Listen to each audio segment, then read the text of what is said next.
There's a word that is so misused and so abused that it's a word I rarely use anymore. And as a pastor, that's saying something, because this word is a word we're supposed to use like all of the time. And this word, though, is something that you and I live with every single day. We operate with this every single day. Whether you love the word or loathe the word, you can't go a day without this word. And the word is the one we heard used over and over and over again in Hebrews 11. It is the word faith. It's the word faith. It's impossible to live without faith. It's impossible to live without faith. I'm wondering, how many of you have a car that has a self-driving feature to some degree? Throw up a hand if you have a vehicle with some sort of self-driving feature. A few of you. What's everybody else driving? I don't get it. You can raise your hand in church. It's fine. Yes, a self-driving feature. If you turn on the self-driving feature, you have faith, all right? If you have ever merged into the other lane and you didn't check your blind spot because the little mirror didn't light up the little light saying that no one was over there, you have faith, all right? And if you're like, Eric, my car doesn't have any of that, listen, when you leave here today, if you drive through a green, hoping that the person with the red is going to stop, you have faith. You are living by faith. Let's give a few more examples of this. If you are married, you are living by faith in the promise of your spouse. If you are investing your money, it was a rough week. I'm sorry about that. But you are trusting by faith in the wisdom and the advice of your financial planner. If you are working a job, you are trusting by faith that your employer will pay you at the end of the pay period. If you use the map app on your phone to get you somewhere, you are trusting by faith that it has your best interest in mind. If you've ever been on an airplane, you are trusting by faith. Listen, everybody, it is impossible to live without faith. The real question is, what should we trust most significantly? What should we trust in the most important areas of our life? Or who should we trust with our lives?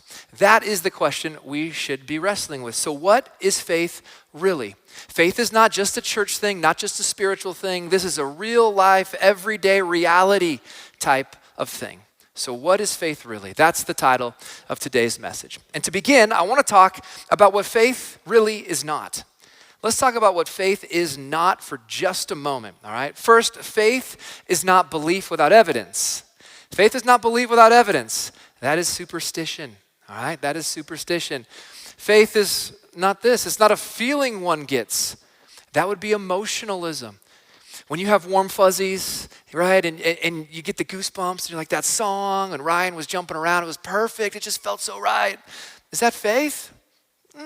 No, it's emotionalism, all right? It's emotionalism. Emotionalism is when our feelings are guiding us into truth. I'm not saying that Ryan's thing was emotionalism. I'm just saying, when you base your life off of feeling, it is not faith, it is emotionalism. Faith is not this next one. It's not a force in the universe.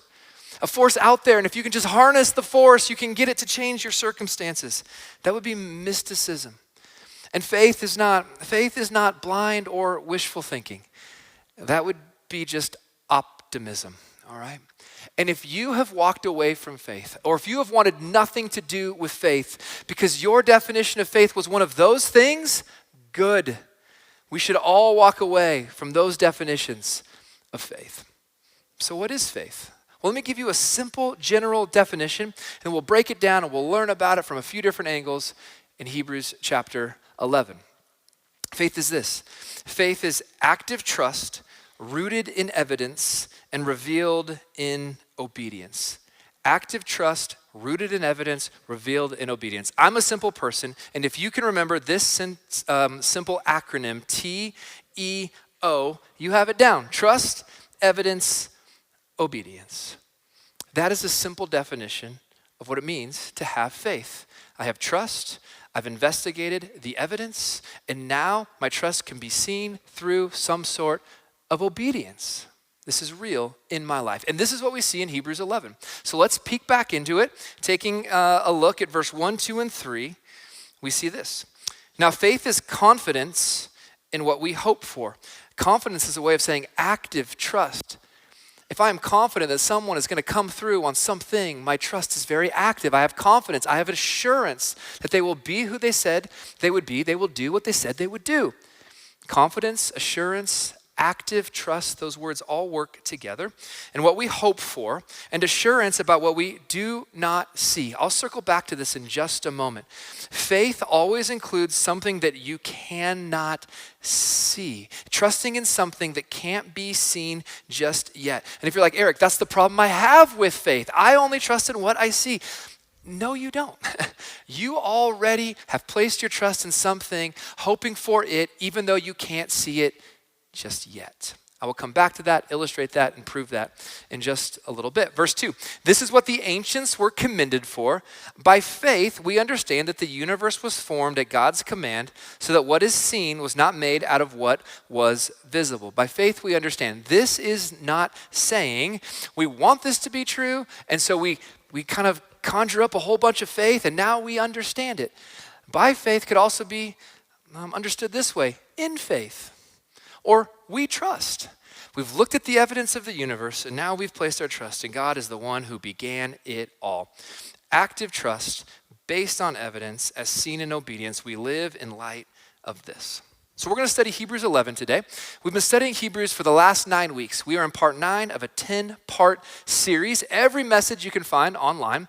And if you haven't been with us, we've been talking about what these Hebrew Christians were going through in the first century. They were going through a lot. But primarily the thing that they were at risk of doing is turning back to their old religion. Turning back to a shadow of something that something was not substance. All right, shadows are shapes without substance. And what we learned last week and in the weeks prior is that Jesus is the substance of those things. Shadows are not bad things. Shadows are designed to point to the real thing. You can't hug the shadow of your child, but because there's a shadow, there is a real thing, a real one that you can hug. And so the point that the author is making over and over again in the book of Hebrews is that it's all just Jesus. It's all about Jesus, and that's the title of our series. Now, the thing that we're going to address today in Hebrews 11, the reason all these stories are being listed is because the Hebrew Christians needed to persevere. He was encouraging them to endure in their trust, to endure in their faith. And so Hebrews 11 is sometimes called the Hall of Faith. It's like the Hall of Fame, if you will, of all these people who have stories of trusting Jesus. And so we're going to explore some of that today. But first, I want to say this. If you're not a Jesus follower, I would guess the phrase having faith, or the question, do you have faith? It's a little, it makes you a little uncomfortable. Like it's so murky. It feels so flimsy. It feels like people have just shut off their brain to just have a little faith. If you are a person who doesn't like the phrase have faith, I understand that. The definition of faith has been hijacked by many into optimism, emotionalism, superstition, or mysticism. But we should never reject something unless we've investigated it fully. We should never accept something unless we've investigated it. So let's investigate faith just a little bit more. Biblical faith has 3 components to it. So the first definition I gave you, active trust rooted in evidence, revealed in obedience, that's a simple definition. Biblical faith includes another aspect. It begins with substance. Biblical faith has 3 components. The first component is substance. I know what was promised to me, and I want it.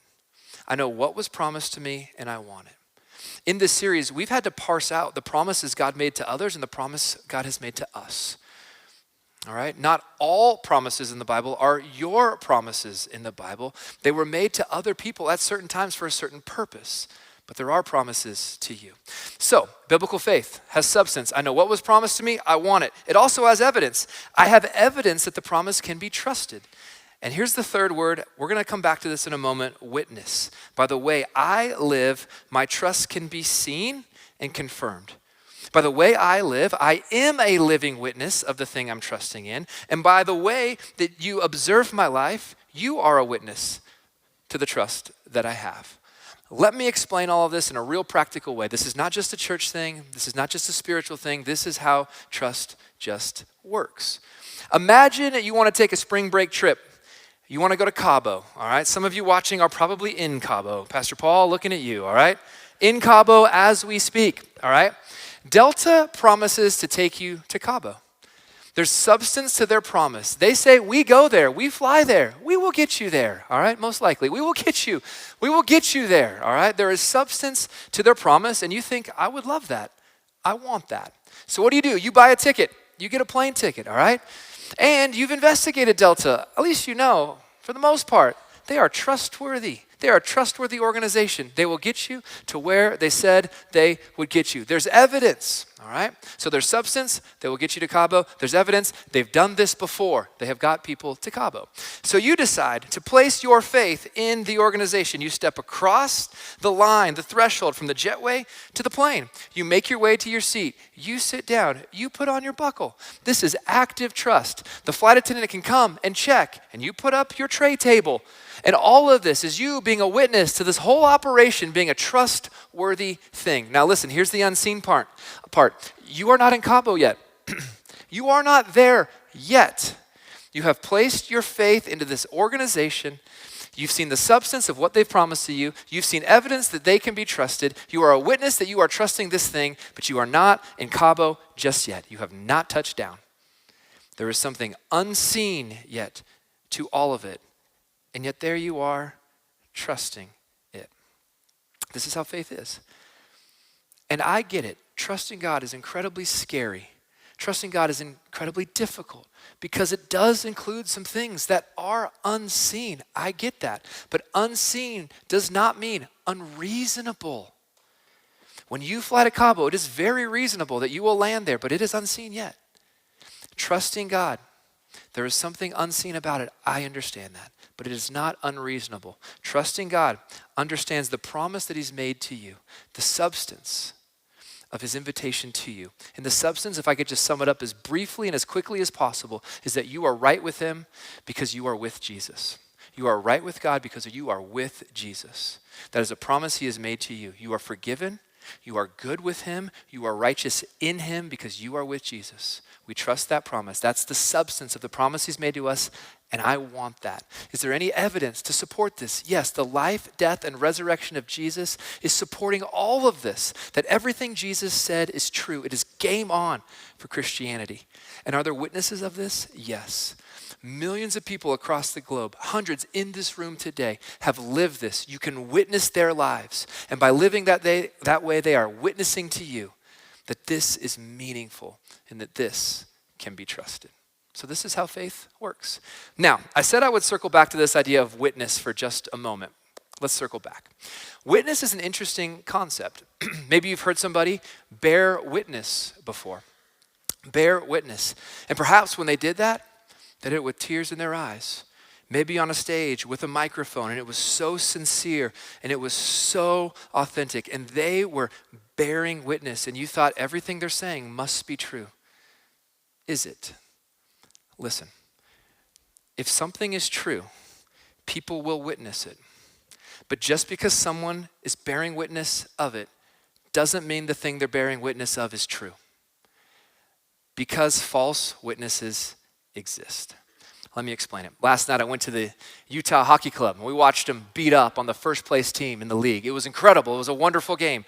I witnessed it. I was a witness of it with about 12,000 other people. All right? There should be witnesses because it happened. It is true. True things will have witnesses. But listen, I could stand up here and say, I was at the game and it was incredible and it was amazing. And maybe I'm a false witness. Maybe I wasn't actually there. You would have to run the event itself, the truth claims themselves, through the tests of truth to know if it happened. Those three tests: correspondence, coherence, livability. We don't have time to cover it today. But all I'm trying to get to today is that there is meaningful witness to the truth of the gospel. But being a witness, bearing witness, doesn't necessarily make the truth real. I hope you catch that. So, what does biblical faith have? Three components: substance, evidence, witness. By the way I live, my trust can be seen and confirmed. Now, what I want to do is circle back to Hebrews 11 and take these three components and see them in just one of the stories. There was a bunch of stories, a bunch of names listed. If you want to study deeper this week, go ahead and grab a name from Hebrews 11, go find it in the Old Testament and take a look. Look for substance, evidence, witness. But let's do it with just one. Let's do it with Sarah's story. Hebrews 11, verse 11, we are introduced to Sarah.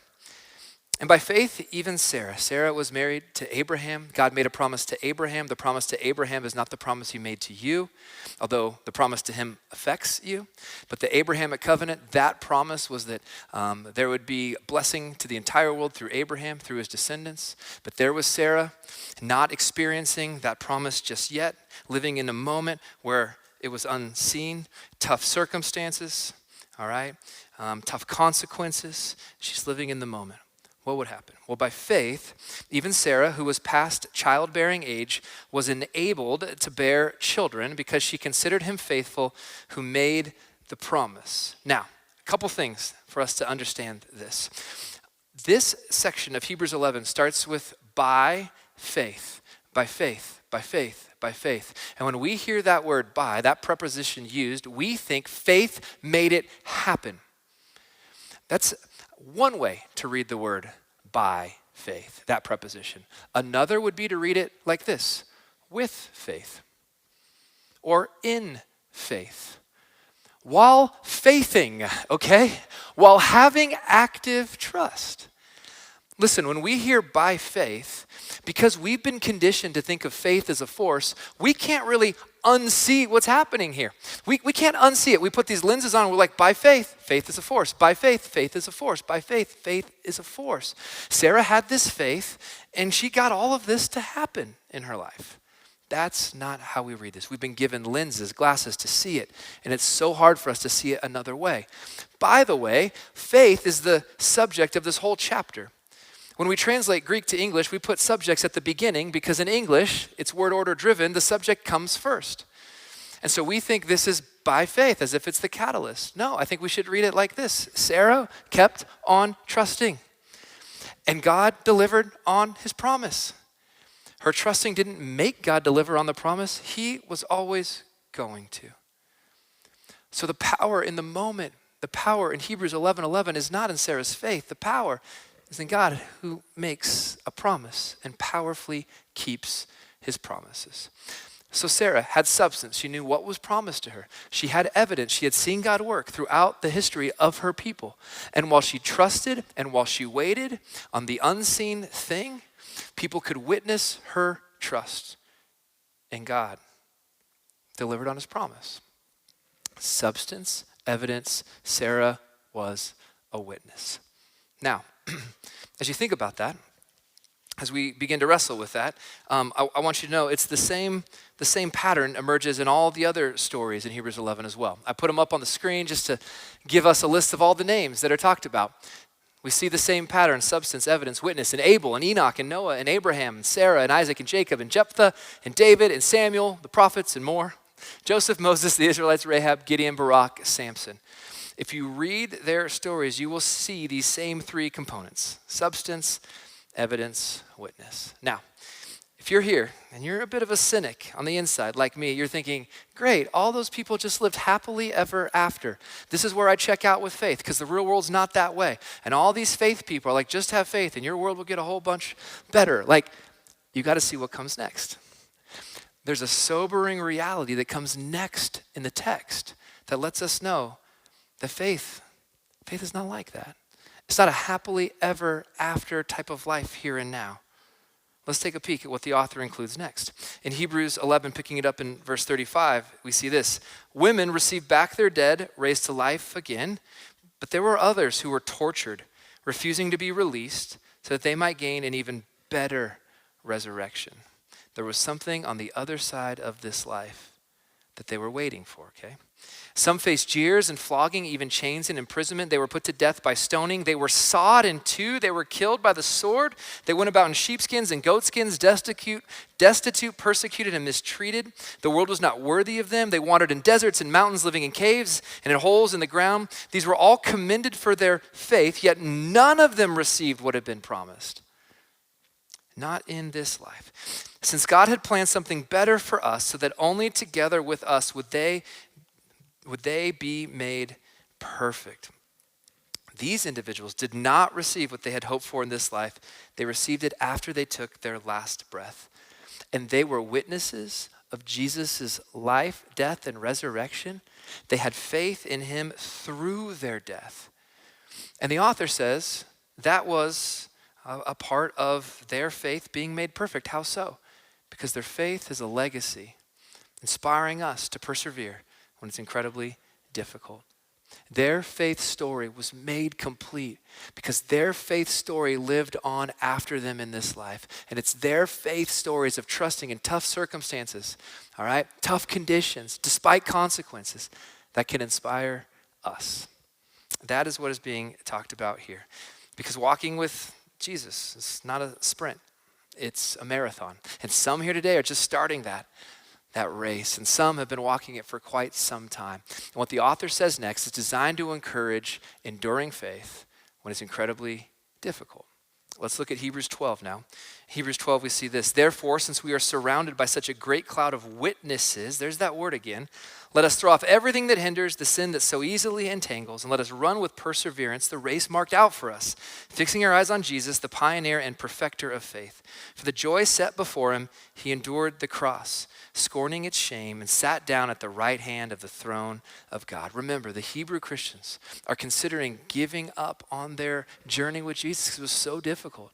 And the author is encouraging them to continue and to persevere because there's a whole community of people who have done just the same. Verse 3, consider him who endured such opposition from sinners so that you will not grow weary and lose heart. So many great things going on here. Let me break it down. First, here in this passage, but also in other places of the New Testament, the authors pick up sporting metaphors, all right? Athletic metaphors to help the truth stick. And in the first century, athletics was a big deal. People would train relentlessly, kind of like today. They even had Instagram accounts trying to sell their coaching, you know? I'm just kidding. But they were way into it. They were way into it. So they would train with weights on, but when it came time to race, they would shed the weight, they would run. Kind of like a batter in the on-deck circle with a donut on their bat, training with weight, so that when it comes time for the real thing, they are ready, they are prepared. The author to the Hebrews is picking up that same type of imagery, that same type of illustration. Now, there's a word that's used here in chapter 12. It was used in chapter 11, and it was used twice in chapter 10. It is the word perfect. Did you guys see that word perfect in there? The word perfect is a very important word to the author of Hebrews. Now, this was not originally written in English. It was originally written in Greek. And the Greek word for perfect is the very same word that Jesus spoke on the cross before he took his last breath. It is the word tetelestai. And as Jesus hung on the cross, he said, it is finished, tetelestai. It is complete, it is paid in full, it is final. This sacrifice, my sacrifice, is perfect, Jesus says. And in Hebrews, that word, tetelestai, is used over and over again. Jesus makes you perfect in him the moment you trust him. Final, secure, salvation, fully completed. People's faith made perfect. Jesus is the pioneer and perfecter, meaning he's the one that starts it. He's the one that will carry us on to the end of it until we see him face to face. Tetelestai, tetelestai, tetelestai. It's used over and over again to show us that all of this is not rooted in our strength or the quality of our faith or trust. It's rooted in him, the one that we trust. I wanted you to see that word. It's connected to the cross, okay? Now, the other thing that we see here is this idea of a cloud of witnesses. In the Old Testament, a cloud guided Israel in their wanderings, in their journey. And I think the author is taking that same concept and saying there's something that can guide you today. It is witnesses. It is people who have lived this. In the face of opposition, in the face of difficulty, they have lived this. There is a cloud of witnesses leading you forward in perseverance. Now, when I used to read this, I would think of a bunch of people in a stadium standing by as like passive spectators cheering, saying, yay, go, like me in hockey yesterday. You can do this. That's not the idea of witnesses here. A cloud of witnesses is someone who is bearing witness as someone who has participated in the very same journey. Participated in the very same journey of trusting because of evidence, obeying in tough circumstances, despite consequences, waiting for the unseen.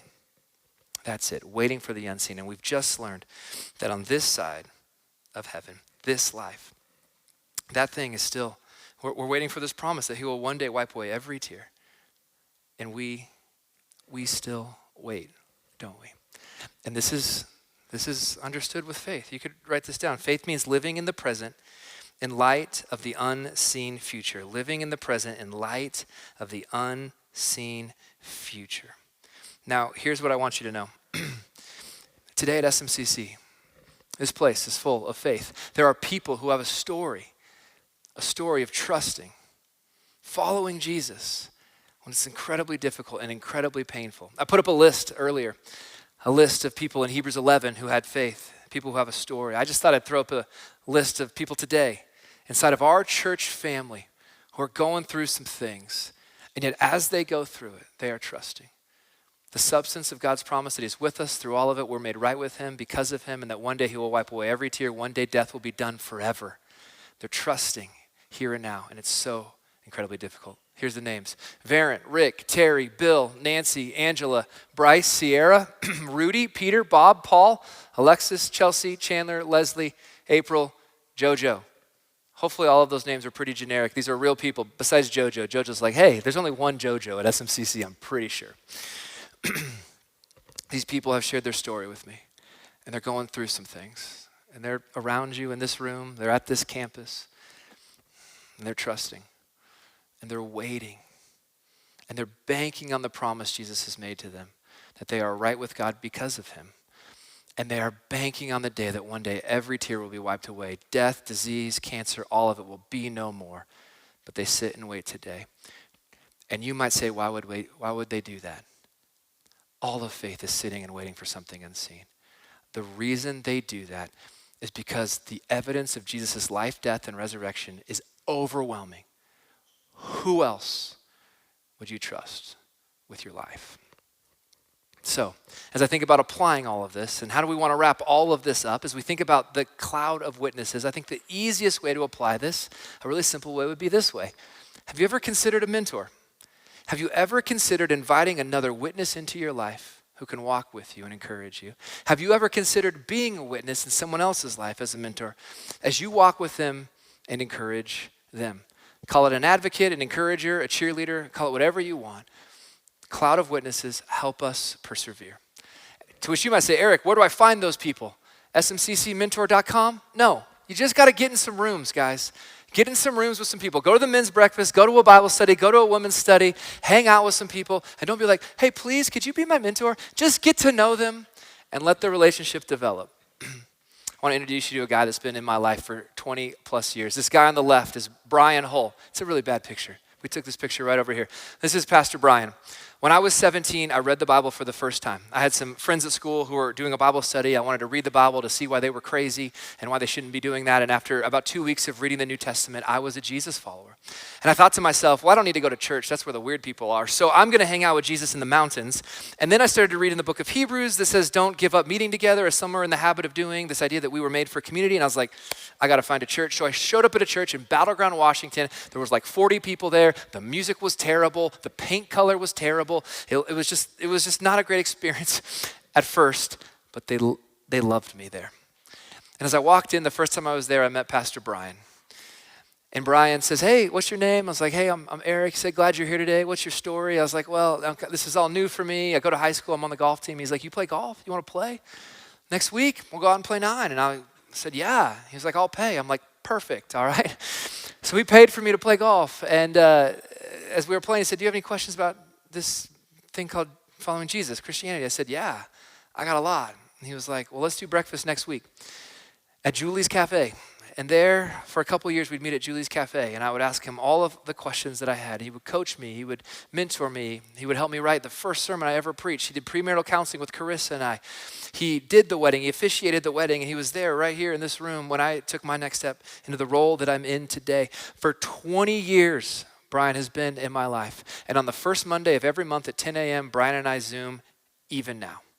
He is a witness for me of what it looks like to walk with Jesus when it's incredibly difficult. He's not a pastor anymore. He's semi-retired. He's a substitute school teacher, and he's a witness. He bears witness in my life of what it looks like to follow Jesus, and he's a witness of my life as I have followed Jesus for 20 years. I would love for you to have a person like that. I'd love for you to be a person like that. for somebody else. Hebrews 11 is driving at that type of relationship. Look at the people who have gone before us in their faith. We stand on their shoulders, and one day we will sit with them before God's throne.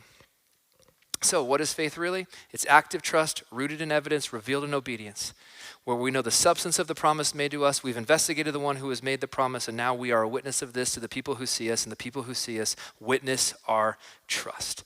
That's what faith really is. And if you haven't trusted Jesus, there's no one more reliable, more remarkable, more loving than him. There's no one who has made a promise even close to the one he has made to you. And the evidence supports everything that he has done and said. Because faith is a part of your life every day already. Why not trust Jesus every day? This is what faith really is. Let me pray, and then we will demonstrate our faith in one specific way. Jesus, thank you for this morning and the opportunity to walk through Hebrews 11.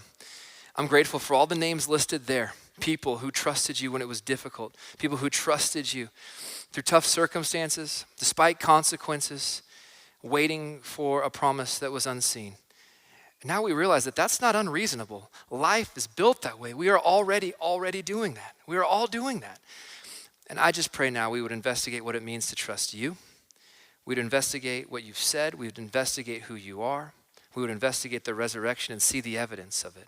And because it's true, we should expect there to be witnesses of it. And all across this room, all across our campuses, there are witnesses of people who have walked with you through the tough stuff. They are precious people to me. May we get to know them. May we be those people who can support other people, because we really are those people who have trusted you. Thank you for this morning. We trust you now. It's in your name, Jesus, we pray. Amen.